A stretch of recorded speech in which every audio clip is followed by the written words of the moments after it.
வணக்கம். Tamil cine news channel. Vijay நடித்த படங்களில் ஏஆர் முருகதாஸ் இயக்கத்தில் அவர் நடித்த துப்பாக்கி, கத்தி ஆகியவை மிக முக்கியமான படங்கள்.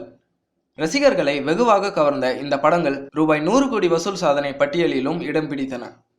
அதனால் முருகதாசுடன் மீண்டும் விஜய் இணைய வேண்டும் என்பது அவரது ரசிகர்களின் விருப்பமாக இருந்து வருகிறது. அதை தெறிக்கு பிறகு விஜய் நிறைவேற்றுவார் என்று எதிர்பார்க்கப்பட்ட நிலையில் பரதன் இயக்கிய பைரவாவில் கமிட் ஆனார் விஜய். அதேபோல் மகேஷ் பாபு நடிக்கும் பட வேலைகளில் இறங்கினார் முருகதாஸ்.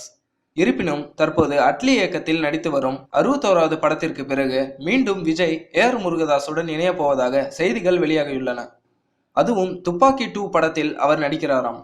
பில்லா 2வில் அஜித், சிங்கம் 3யில் சூர்யா, சாமி 2வில் விக்ரம் என பல நடிகர்கள் 2ஆம் பாக கதைகளில் நடிப்பதை தொடர்ந்து விஜய்க்கும் அந்த ஆசை ஏற்பட்டுள்ளதாம். இதை அவர் முருகதாஸிடம் சொன்னபோது அப்படி என்றால் துப்பாக்கி 2 எடுத்து விடுவோம் என்று கூறியிருக்கிறாராம் ஏஆர் முருகதாஸ்.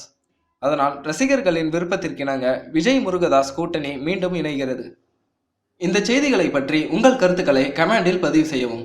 மேலும் இந்த சேனல் உங்களுக்கு பிடித்திருந்தால் சப்ஸ்கிரைப் செய்யவும். நன்றி.